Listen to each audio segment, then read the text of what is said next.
This is a podcast where we haven't recorded in 84 years. 8,400 years. 1,000. It realistically, like seriously, like I don't know, 4 months, almost 4 months. It's been a hot minute. It's been a long time. Yeah, it's at least been 4 months, Paul. So much life has happened in that amount of time. I died. Nice. And I'm sure everyone has missed Carl.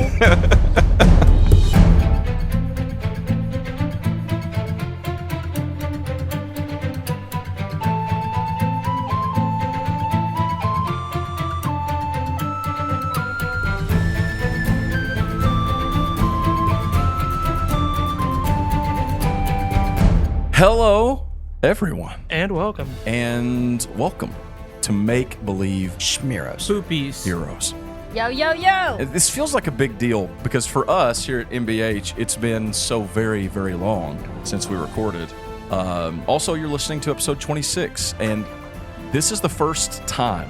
Oh, by the way, this is a Dungeons & Dragons adventure, 5th edition Dungeons & Dragons adventure for everyone, for all ages. We don't even know how to start this show anymore. Who knew? Who even With knows? occasional podcasting. And I'm Paul, and I'm joined by some friends, and they can introduce themselves in just a second. But I just want to say this is the first time we've ever recorded where everyone out there knows the story now of the Shade. Like, you know, it's there, it's out there, and you're listening. There's been a lot of stuff with the Shade in the last few episodes, and as we were playing that, none of the players had any idea. So that was pretty fun and interesting to do. So speaking of players, I'm here with a lot of players because you're not. if you didn't know it, we're in the end game now. Why don't you all introduce yourselves? Hey guys, it's Jeremy, and I play Blaze, Blightwood, and sometimes the Shade. Wow.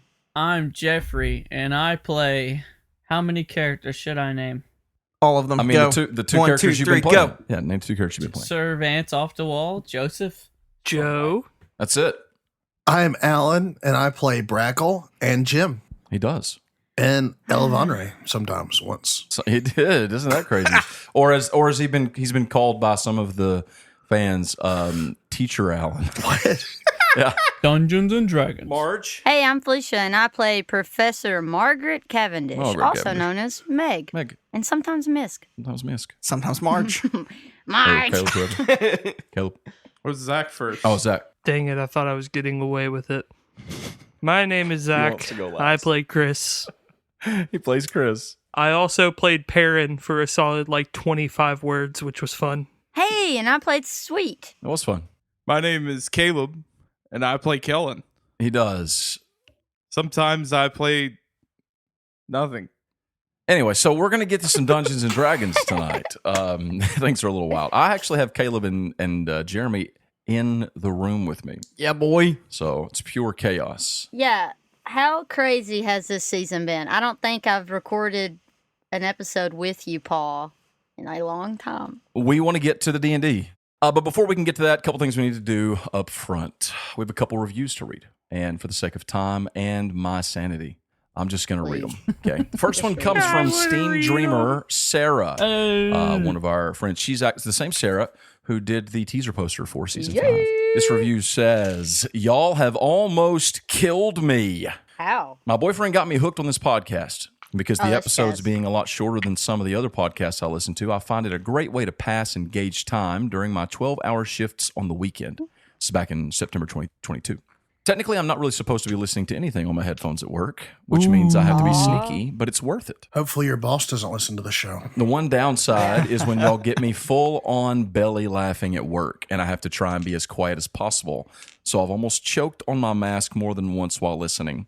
Seriously, this podcast is awesome and worth all the near suffocations. She rolled a natural 20 on her stealth check. You heard it here first. We are worth suffocating for. Some friends are worth melting for or worth suffocating for. Thank you, Sarah, for the awesome review, 5 stars. I give that review 5 stars, and also please don't suffocate and die. If you can help that, that would be good. Anyway, here's another review from Kathy Mason. Absolutely hilarious, it says. First of all, I just want to say you guys are awesome. Thanks for making a clean podcast with a lot of fun. You're welcome. And I just want to thank everyone there for the awesome content. One more thing, Sir Vance and Char are the best. Yes. Don't lie. Whoa. Don't lie. Thank you. Thank you for the 5-star review. We greatly appreciate it. And one more thing we need to do, and that's give a shout out to our awesome patrons. If you go to patreon.com/makebelieveheroes and support us, we'll give you a shout out live on the show. Just like AJ. What's up, AJ? AJ. Love you, AJ. Thank you for supporting us. You're amazing. We appreciate your support so much. And you're good company. You're in good company with another one of our patrons who we love, Will Higginbotham. Woo! Now that sounds like a Hobbit name. I like that one. Yeah, that sounds like That a Hobbit does name. sound like a hobbit. And with that, it is time for us to play some Dungeons and Dragons. Let's do it. First, we're nearing the end here, and since Jerome is all the way here from never done it. Williamsburg, we're I'm so gonna roll the excited. split each I've way. never done it. Roll it. Ooh, do you see what it was? It was almost a 20. Did you guys. see what it was? It literally This one it doesn't rocked count. off of the wall of my the tray. 16. Let's talk about what happened last time Last time. on Make Believe Chimeras. Last time on Make Believe Heroes. Last time, a lot of things happened. Blaze and Jim were taken into the secret passageways beneath the Tower of Provalian, along with Chris and the Archmage, Theron Silverthorn. There, below the city, they found their way to the chamber of the Lantern of Provalian. They wanted to check it out, see if everything's okay, because, you know, the lights are flickering in the city, buildings are kind of falling down a little bit, and it just doesn't seem super great. Meanwhile, Brackle, over at the library, his phone call on his Rocky phone with Saul and Misk had ended abruptly. And as he was discussing the events of that call and other things with Hilna and the High Priestess of Provalian, who checked him, and good news, Brackle is shadow-free, About time. Whoop, whoop. finally. But then Margaret and Joseph came to check on Brackle. And while they were there, they found he was okay, you know, physically. Mentally, He's all right. he's you know, maybe gonna have a little bit of a time, but things are okay. So they left there to go and check on the project that Margaret and Chris have been working on, the sub-water traveling device. Back at the Chamber of the Lantern, Jim and Brackle found themselves drawn by the lantern. Power began flowing out of the lantern and into them, and then before you know it, it began to draw the life force out of Blaze. As Chris was observing the apparatus that holds the lantern together, he realized that it was, in fact, failing. And if something doesn't happen, something drastic, something big, then the lantern could fail altogether. But before Chris could say anything, Jim and Blaze found themselves being drawn deeper toward the lantern, and without the ability to stop themselves, whether they embraced it or resisted it, Because we are moths. both were sucked into the power of the lantern and disappeared from the natural plane. Anyway, back at Vance's place, as Kellen was going to make a sandwich, a gateway opened up, and out of it stepped Saul, Misk, and the Shade.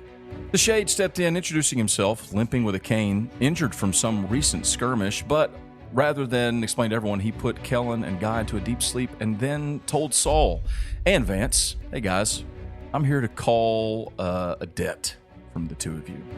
I need you to get me into the Hells because I need to have a little chat with Paylor, and that's the easiest way for me to get to where he is.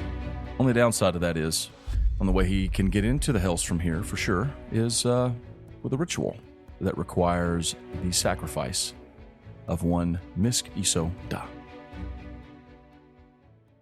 Margaret, you, along with Brackle and Joseph, make your way over to the workshop on the college campus. Along the way, you notice that the lights are flickering, the buildings are rumbling. You've seen some that are a few feet lower toward the earth than they were previously, and the signs of something very wrong inside the Lantern of Provalian are becoming very, very clear. You reach the doors of your workshop and you go inside. Again, even inside here, the lights are flickering. The lights are usually very reliable here using the magic of the lantern. But you go inside and what are your little devices called? Links. Your links have been tidying up the final cosmetic things that you set them to do on the project, which has now pretty much passed all the functional tests that you've been able to do, although you guys haven't been able to actually give it a proper field test. All right, Links, it's go time.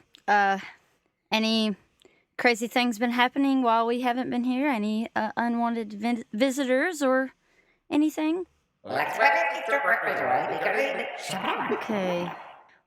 Well, let's start initiating engine control and get everything ready. Let's see if we can make this thing run. I think we're going to need it very soon. So Brackle and Joseph are also here. Where? And what do they see? It resembles a shark type frame.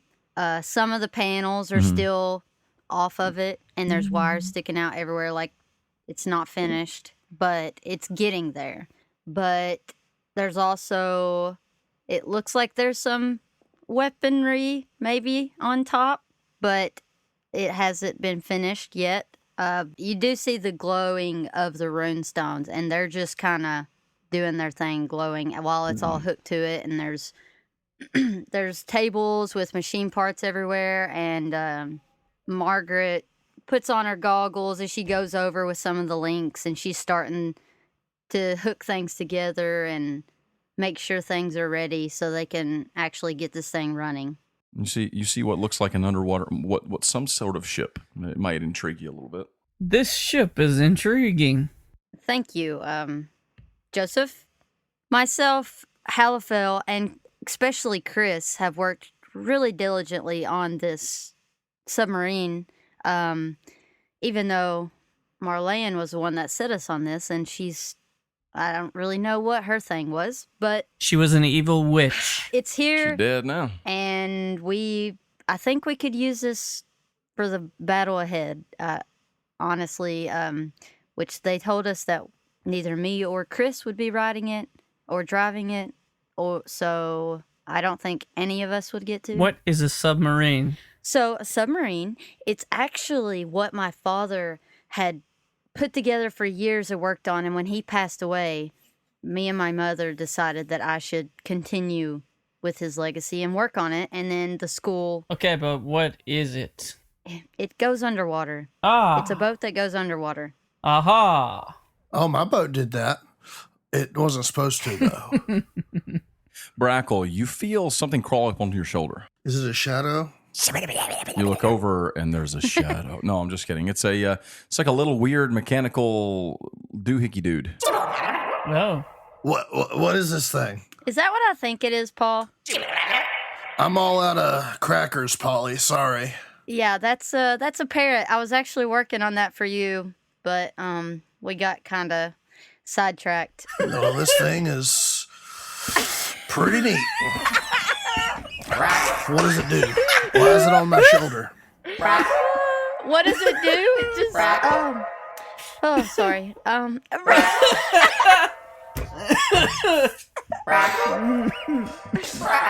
So when we first met, Brackle, you mentioned wanting a parrot, and you always seemed fascinated with parrots, and I just thought it would be nice to make you one. But Pecks you really hard on the shoulder. Ouch. It pegged me in the shoulder. Joseph, you checking out the submarine? Yeah. It's pretty impressive. You can see inside, like, I'm assuming there's like Yeah. a windshield sort of thing, right? Where you can see inside of it, like an underwater ship. oh, it's like a hammerhead shark, wasn't it, Chris? I mean, Yeah, I think maybe. Zach, your name's Chris now. There is the newspaper clipping inside the cockpit of her and her dad when Right. he was in the newspaper. So, as you're speaking, and Brackle, as you are acclimating yourself to this new parrot, the sliding door is shoved open aggressively, and someone comes running in. Oh no! Guys, there's a problem. What's the problem? We went down to the lantern, and suddenly it started acting funny. Oh no! And next thing I knew, Jim and Blaze, they were gone. They got sucked into the lantern. The Archmage comes in behind you. He's very winded. Chris, you're quite fast for a gnome. What he said is true. Margaret, I need you to come with us. All right. Maybe you can look at it. I'll figure something out. I don't know. If they stay with it, they have to be dead. All right. Well, don't lose faith yet. They're champions. I mean, surely they're not that easy to kill. I don't know. I don't know much Let's about go. them. Let's go back. But okay, all right, let's go. Let's go. And he turns around and like he takes a deep breath and takes off at the door again. You all follow him? Yeah, I'm going right back with him. I'm following him. Lynx, finish up here. Get it ready to start as soon as I get back. This thing needs to be ready to go.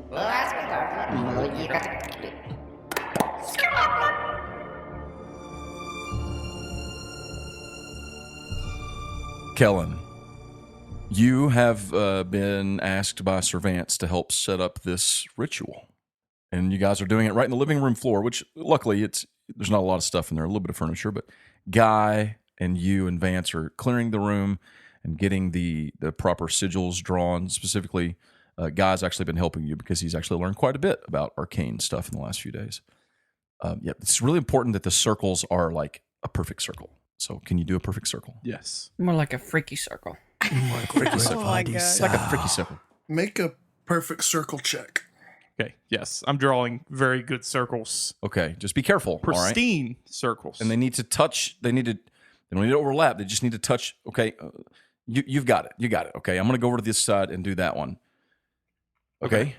The shade is sitting. Well, he's leaning more against like a countertop in the little kitchenette area.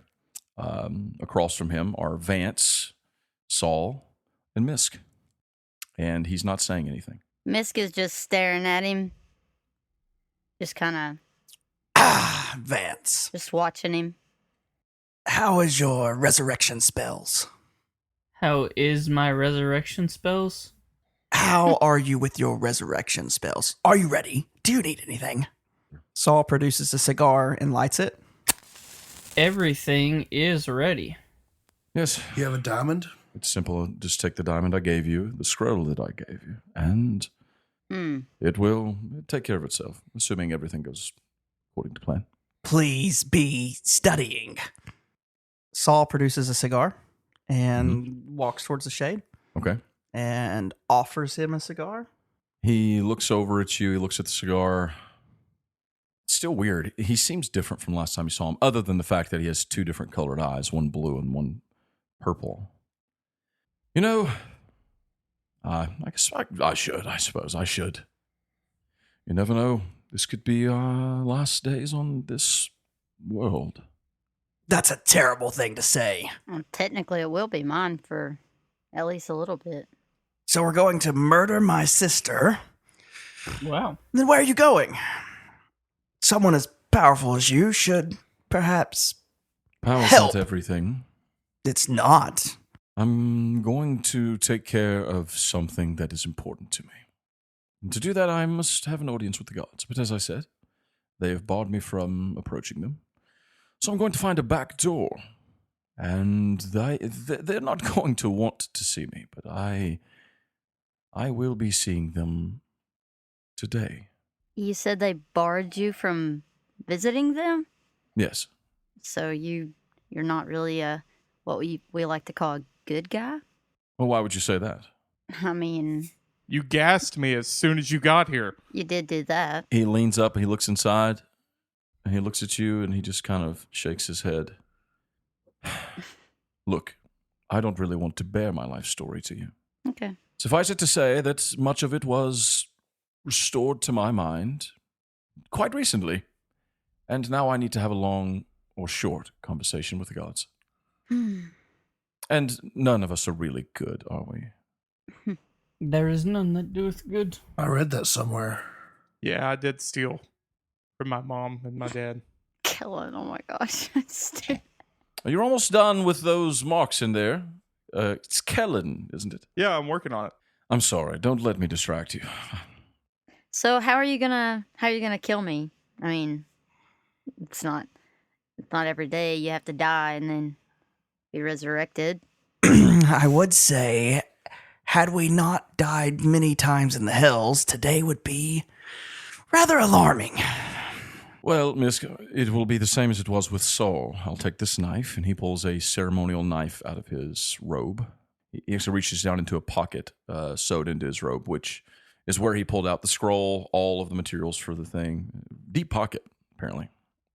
He pulls out a very ceremonial knife. And when he does, Saul, you see it, and it is an exact replica of the one that Char stabbed into your heart. Saul takes a very long, like too long of a draw off his cigar, like doesn't realize he's inhaling that hard, and then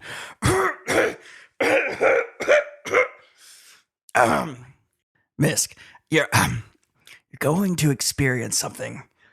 We'll make the resurrection as quick as possible, but Yeah, you're gonna experience death. That sucks. shut up, gnome. I'm talking about the void. Sorry if I mess up the resurrection spell. Oh my gosh. I really hope you don't, Sir Vance. And I see you. You are more of a sir now. Not like the guy who, kidnapped us, tried to... Well, you did kill Saul and then, drag us to the Nine Hills. How long do you think this is going to take? It's going to take Kellen. longer. Vance, you killed? Huh? Kellen!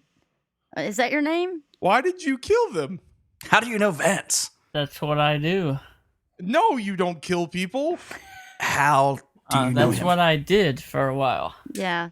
Seems like he's turned over a new leaf. But I guess I became a pirate. I returned over a leaf. Look, this is all quite quaint, isn't it?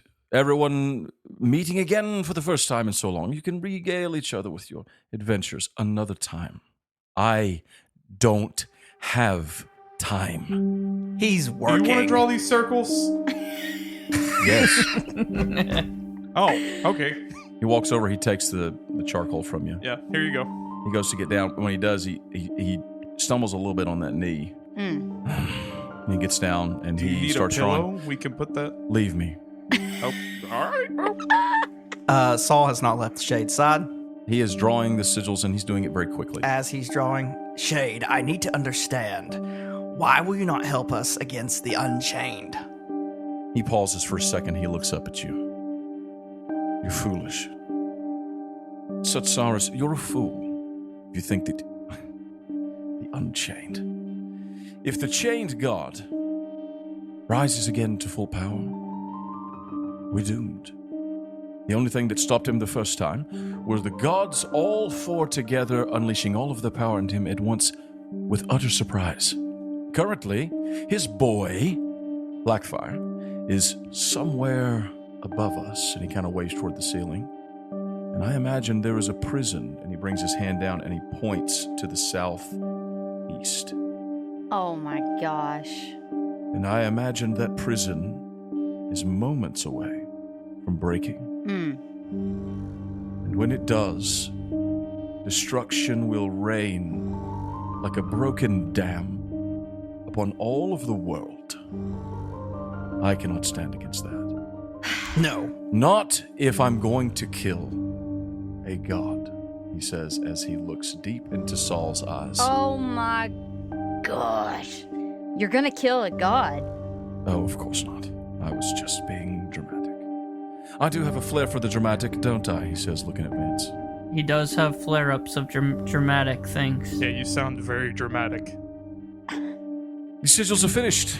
So Misk takes her cloak off, puts it over on the ground. Okay. If he kills a god, we lose. I know. When she is dead, I'll tell you where you can find your mother. What god is he going to kill that he's going to the hills? Well, it's a back door to get to them. I told you, I was only being dramatic. Shall we continue? Yeah. She unties her collar or her vest or whatever, undoes her shirt right there and kind of pulls it back. With a straight shot to the heart. Yeah, I'm trying to act like she is more confident in it, but she's actually she kind really of just is. hiding her. She's freaking out inside. Yeah. I don't want you to mess up this new outfit. So just hurry up and do what you gotta do. He holds the knife in his hand. Sir Vance, you're going to have to be quick. Also, I really don't think we should let him do this. Look, It'll be fine. I'm gonna look at Shade when he gets close to me. Just so you know, once this is done, he won't owe you a favor. And next time I see you, it won't be good. all Shade is behind you and he's got a hand on the back of your neck. Satsars, when I lay myself down inside the quarters of a friend of mine to take a long nap and remember some things, I had a lot of patience I'd built up over millennia. It's all gone. I'm fresh out. I'm leaving. I'm going to the hells. There was nothing any of you, he says, pointing to the whole room of you, can do to stop me without dying. You can aid me, and I will reward you. Or I can kill your sister, and all of you, if that's what I have to do. Do you understand? Saul, just let him. If you want to try, he's trying to intimidate you. We can roll checks if you want. Let's roll some checks. You all shouldn't worry. It all worked out for me when we did it the first time. I think he's got you on the charisma, though. My charisma's pretty high. Yeah, but you're not doing a charisma check. You're doing a wisdom saving throw. Fudge. Crap. Never mind. You believe him. It's time. All we have to do is kill her outside the circle. To do what? To keep her from going to the hills. I mean, we all die. Yeah, but then you're all dead. We're gonna have to let him and fight him later. I mean, he's also like right behind me. I can't do anything. You have a plan? I don't have a plan. Can we do the Stranger Things thing where we walk He around holds the up corner? 3 fingers. 3. What's your plan? Spit it out. My plan? I pull my rapier out. He stabs her in the heart. I stab him in the heart. The moment he stabs her in the heart, lightning strikes the circle. Boom, just like it did Saul. Does it knock him back? I was gonna say I wanted to jump in there. You're in the circle? No. Okay. Yeah, Kellen, but- you dive in the This is what I circle. said to Satsaris. I said I have a plan. then you jumped in the circle. Literally, lightning strikes Misk and it hits the hilt of the knife. And the lightning is lined with black and red. And so it's just deja vu. You're seeing it all. And wind blows back. It's hitting Vance, Guy, and Saul outside looking at it. Misk screams with pain. The moment the knife's going in, Kellen dives toward, and the lightning strikes all around them. There is a boom, and it's like the floor caves in, but it doesn't cave in. It's like a balloon going downward, and then Misk is burnt away. And so is the shade. And so is Kellen. Oh. Vance? Vance? Where is she?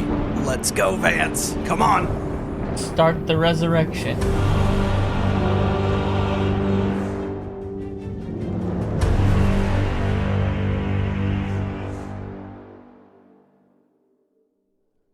The wind is blowing strongly over the drylands. It's dark. The stars are shining high above. There's a small campfire set up in this little alcove in the side of a hill. Stretched out next to it is a certain black-skinned half-orc. Yeah, boy. What's Kjork doing? He's working out. Doing some push-ups? Yeah. Getting yourself a good pump before you go to bed? Handstand push-ups. Oh, dang. Powerful. 2 arms? 4 arms? 1 arm. 1 arm. Beautiful.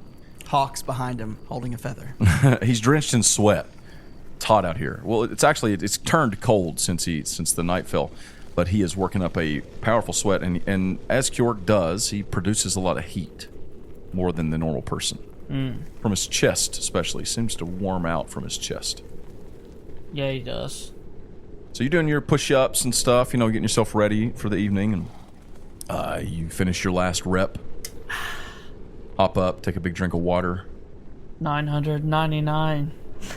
1,000. 1,000. Woo. Shake off the sweat. Take a little towel out of your pack. Dry yourself off. Take a drink of water out of your water skin. You turn to see your bedroll, your campfire, little rock that's there beside it that you were sitting on earlier, cooking some dins, and someone is sitting on the rock. Who's on my rock seat? It's a slim, tall, dark-haired figure with some streaks of gray peppering the sides. He is wearing a sharp, dark vest, as you're used to seeing him in. You, of course, recognize Zahn, or, of course, Palor. Oh, that's who's on my seat. I'm sorry to bother you, Kjorg. I know that you're headed to see Fang and your family before everything goes down. But something's come up. Oh, yeah? If you could, I need you to come with me. Where are we going? We're going to the Chamber of the Gods. You've been there.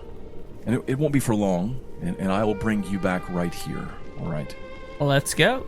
I told you before that we would need to meet with you one last time before the last day.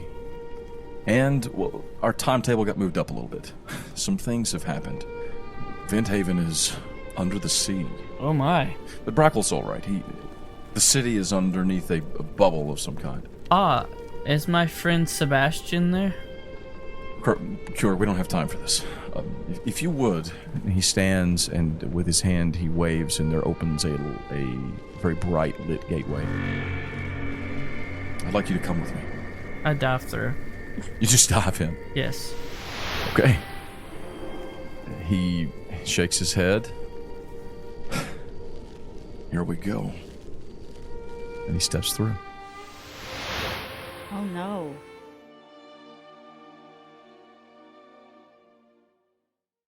Seated at a long table, dressed beautifully with silvers and everything, there is a striking dwarven figure. He has his hair pulled back in a sort of a ponytail. His beard is black and gray, and he is smiling and humming to himself as he's eating a nice hot bowl of beef stew. Beside him is his wife, and across from her sits Mogert Stonefire. Yogurt. The champion team! Mogert, thank you for coming. Thank you for all you've been doing. It's been a great help to Demerhold, and of course I'm very happy that you're here. It's good to see you, Mogert. How have you been since the gauntlet? I have been more busy than a chicken in a sandstorm. Trying to find my way, trying to know what to do. It's been very tough. But as a champion, I can handle it. Why did the chicken cross the dry lands? Well, Mogert, it is good to see you. You seem a bit different, I have to say, Barda says. Oh, yeah? Yeah. Have you put... Don't take this the wrong way. Have you put on some weight? Oh! No. No, I'm sorry. I said that the wrong way. I'm not in the arms, like right here. Like you seem like you've bulked up a bit. Like, have you been working out more? Well, just a little. Yeah. Well, I'm just saying I wouldn't want to meet you in an arm wrestling competition, but Their vetter told me to be ready, and I have been trying to be ready. De Vetter told you. And I've been working out so much. Oh, right, yeah, like De Vetter, like he told you. Yeah, like, Yeah. because he just talks to you. I forget. Yeah, all the time. Hey, Der Vetter! Yeah, he said he loves y'all's table in your dining room. Oh, is he here right now? Yeah, he's right behind you, but don't look at him. You'll die. Oh. He chokes on some beef stew.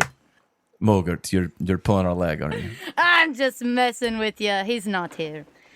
I wish he was here. Dearie, I told you it's not going to be that simple. Yeah. Right.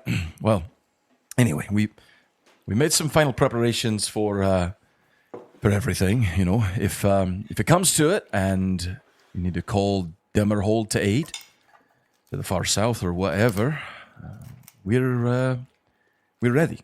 We've been in contact with Leandra a bit, and for transmission, and hopefully we can, all our mages have been really working hard, and Mogert, he's kind of going on and droning on and on a little bit, and you're kind of losing a little bit of interest in what he's saying as you feel a little tap on your shoulder, and you look up to the left and you see the spectral figure of Gertie. Mogert, dear, he needs to speak with you. Hold on. Wait. Dorvetter, he's waiting for you, dear. He needs to talk with you. Wait, for real? He's right there. She points over the shoulder of King Duron, and he's standing behind him. Mogert's just like mouth agape, eyes wide. I think I need So she grabs a napkin, and like as she's doing that, she kind of like rustles some things accidentally. She's trying to. I think I need to. Yep. He waves a hand, and a gateway opens beside him, and he gives you a slight nod, and he just kind of waves over his shoulder as he steps through. Better hurry, dear. He doesn't like to wait. Oh yeah. And like frost comes out of her mouth. She's covering it up. Is everything all right? Is everything okay? Listen, y'all keep enjoying your dinner. I got to go. There's actually Dervedder. I was lying before. Don't tell my parents I lied to you. Oh. And she just gets up, grabs her hammers. Throw the rock. Let's rock. And I got to go. I will talk to you later. I will talk to you later. I'll be back. Yeah. And I just... Mogert, go through. It's going to close. I kind of run through. You run and jump in. Yeah.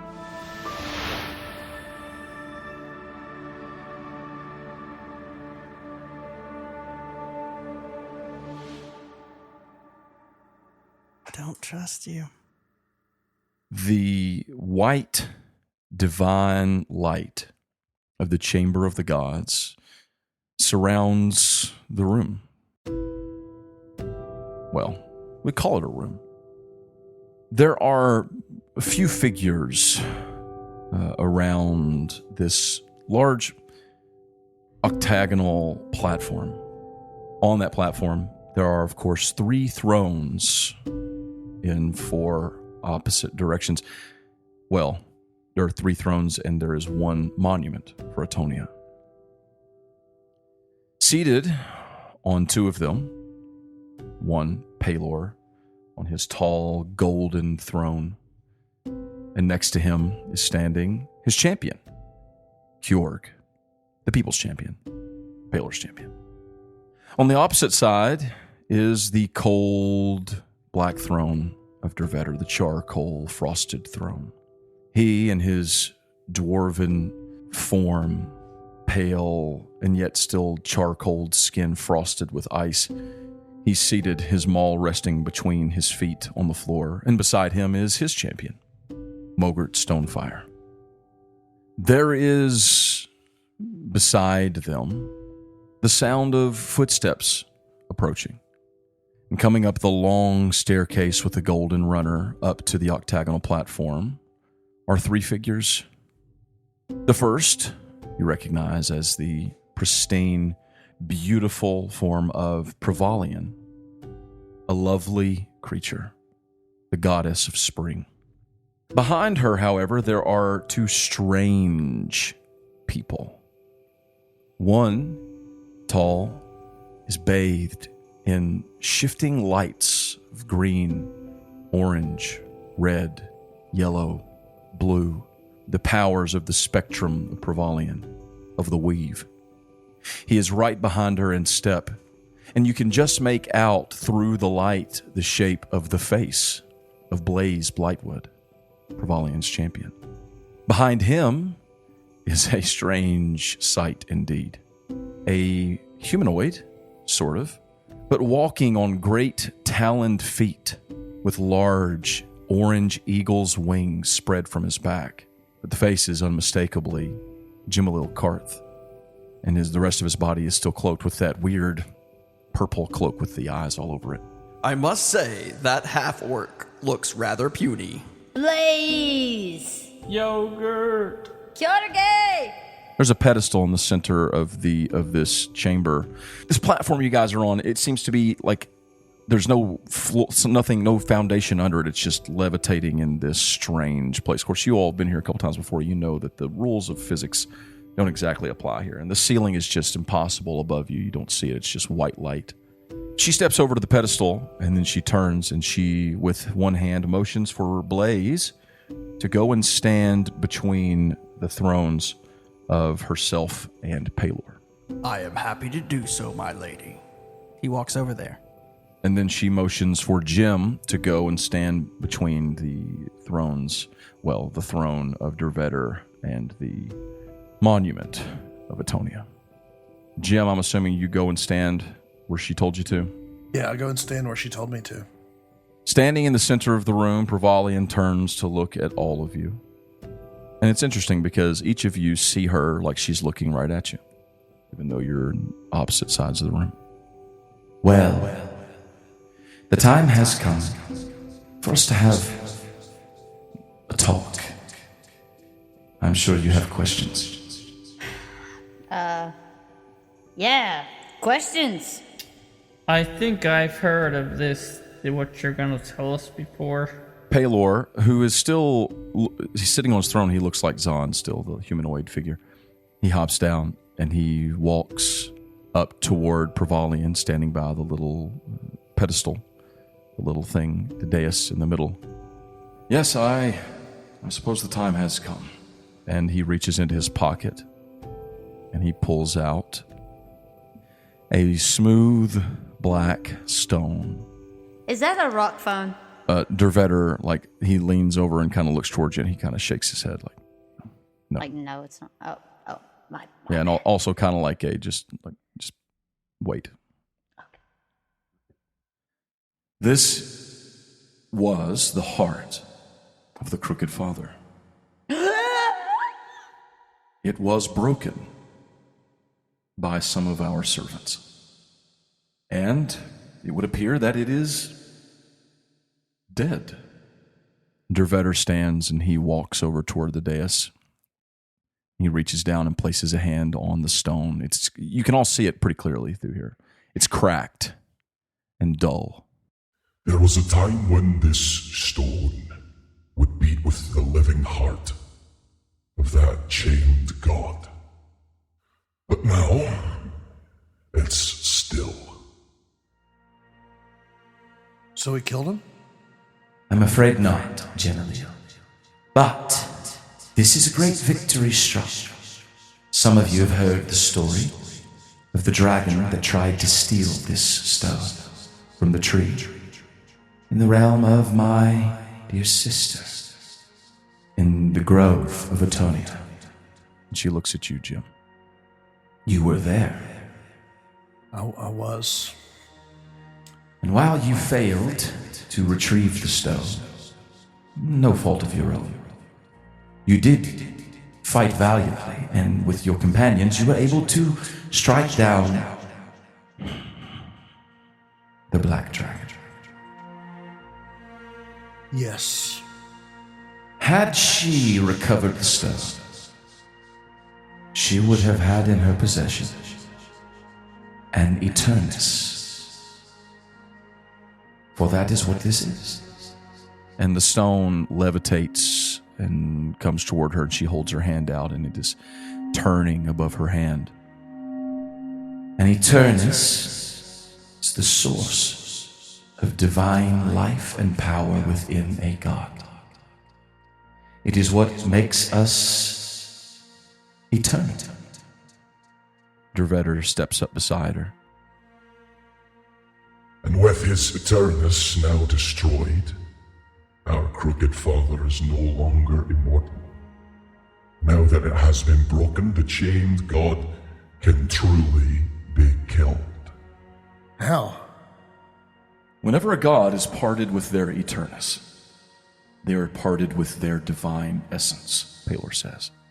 This is how that wicked fiend was able to murder our sister, Atonia. Before he found her, she had already parted with her Eternus. No way. Where did she leave it? What happened? Provalian looks at you, Jim. Before any of us had conceded to breaking our oath, to engrossing ourselves in this final battle, she stepped out on her own and broke her oath. And she chose a champion. Mother of God. Oh my gosh. Jimalil Karth, champion and scion of Otonia. You are now the possessor of an Eternus, the divine essence of the goddess of autumn. Thanks, son. Can I give it back? Jim, you feel that burning orange light again that you've noticed recently. It burns in your chest. No longer is it a totem around your neck, but instead the warm glow of the divine, like a heart beating inside your chest, warming your veins. Pelor steps forward toward his throne again, and as he does, he changes from Zahn to the figure of a great man wreathed in the flames of the sun, his bright orange burning beard. I was the second to make that choice. Where Atonia chose from her heart, I chose according to merit. 4 heroes stood vigilant against the Unchained in Branshire before I was even aware of their dark machinations. Of those 4 heroes, I chose who I thought to be the purest of heart, who struck the felling blow against the enemy of light. I chose you, Kjorg. Yeah, boy. And he motions for Kjorg to step aside to the place between his throne and Atonia's monument. I step over there. When I granted you my power, Kjorg, I admit that I did not disclose all that it would mean for you. To be honest, I wasn't sure what all would come of it. It had never been done before in all the history of creation, at least not to my knowledge. But now, we understand much more. He pauses, his head bowed for a second. As your power grows, Kjorg, and it has grown considerably. Oh yeah, it has. Just look at it. Yes. It is impressive. But as yours has grown, Kjorg, mine has diminished. And so it shall continue to diminish. And as he speaks, Kjorg, there's a hot golden glow that radiates from your chest. It glows like you felt many times as your skin breaks forth with fire like sunlight spreading over you like golden fiery fur. And your eyes burn with sunlight. Until the gods are dead. Your vetter cuts in, dropping his great maul to the floor with a thud. Our time as the gods of Monami is approaching its end. It's time for a new pantheon to come. He looks over at Mogert, and lastly motions for her to take her place between his throne and Provalian's. She nods at him and walks over to where she needs to stand. He stops you right before you reach it, and he places a hand on your shoulder. I told you there, Mogert, in the halls of the House Hammerheart, that to take this task would lead you down a path away from friend and family. And this would be now your life. This is that life, Mogert, as mine own heir. You can tell she's kind of teary-eyed. Mm-hmm. And I accepted it. Thank you. You feel your chest grow as cold as ice as your heart slows and stops. As it does, your breath comes out in an icy mist, and then your heart thrums again in the divine power of Dervetter, the god of death. Glows silver white, and frigid light passes into your veins. Your eyes frozen white, and your skin hard and cold as ice. In this, the final battle for life on Monami, you 4 must do what we could not. You must finish this. We will be here by your side to the very end. But as he says this, all 3 of them, standing up there by that pedestal, become somewhat diminished in your sight. Still divine, but smaller and somewhat frail.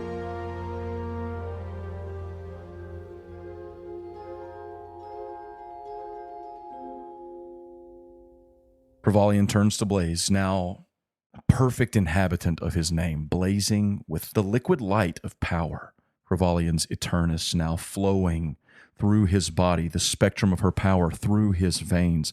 And once it is finished, once we defeat the Black Fire and destroy our crooked father once and for all, then our task here will be complete.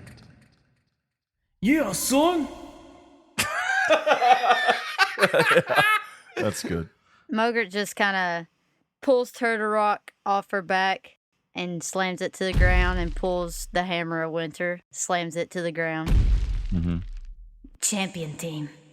I do not believe that we are up for this task, but I will do my best for you, my love. I'm the captain of the champion team. So this is what cost Atonia. It will not be in vain. Jim, But Prevalian's words pause as she turns her head to the sound of 2 footsteps, followed by the clink of a cane coming up the staircase behind you. Mogert immediately puts Turtle Rock back on her back and she has Hammer of Winter in her hand. Somehow, impossibly, he had avoided any of your detection. Stepping up onto the platform, facing the 2 generations of pantheons, comes Zerluin and Galad. The Shade. Faerin. Shade.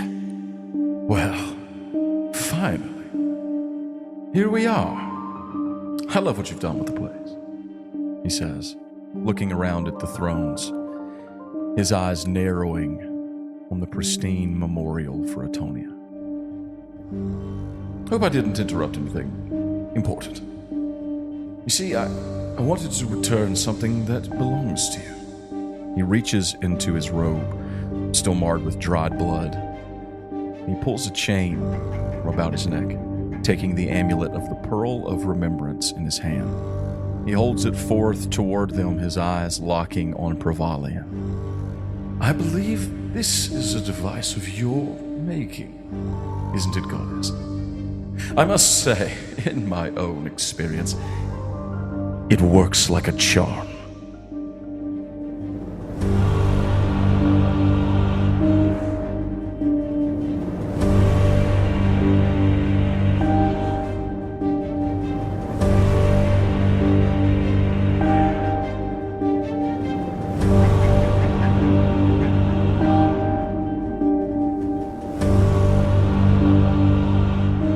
Everyone out there knows the story now of the Shade. Like, you know, it's there. It's out there. And you're Welcome listening. to Cajun Cooking with Pastor Paul. And it's funny because I'm just going to wait till you are done being idiots. Are you done? Or can you pause it? Pause. I know you're not done. Okay, pause. To get there, there's a couple things we need to do. Also, by the way, where's the giant blue D20? Caleb had it. Lob's got it. Oh, okay, good. You I- mean this giant blue I was gonna say, D20? it's here. I'm not even there and I knew. Can I be a Link voice? No. Yeah, there's just one in the corner that just dances. Caleb, you and- should also be a Link voice. You see what looks like an underwater, what some sort of ship. It might intrigue you a little bit. This ship is intriguing. Sweet Jesus. Thank you, Joseph. I'm How so have we- glad we have a riveting. How have we ever recorded a multi-season single podcast. episode that anyone enjoyed listening to? Jesus. We never have. We never have. Me, Anyway. myself, Who did the riveting on this ship? well, myself, Oh, stupid. Little riveter Go over ahead. here. It's rivets. A lot of rivets on this ship. You're almost done with those marks in there. It's Kellen, isn't it? Yeah, I'm working on it. Yes, I know your mother, Kellen. I'm your dad, Kellen. She was much younger then, but, well, it was a strange sort of summer. Don't need to worry about it, but Elamir, it's quite lovely. You go, Oh you. my. Is this really happening? Are you saying this as I'm drawing these circles? I'm sorry. Don't let me distract you. I got a little distracted myself. And so is the Shade, and so is Kellen. Oh. This did not go according to plan. That was not the plan. I don't trust you or your mom. What's wrong with you? What's happening? Hey guys, check out my eyes. Oh my gosh, Jim. Why's Jim Turn I don't the know. jar. Oh no. Run. Can you imagine We've all lost. Char. Jim's Kindle. a champion of the gods? I don't trust none of this crap. I don't feel good. I'm nervous. I feel nervous. Chris walks out from behind. No, I am the captain, and I bear this. I accept this responsibility as the next god of mine. Chris climbs out of my backpack. Jim walks over to the hatch and looks down on my Numi and says, "You heard him. Let's finish this fight." And then hops out.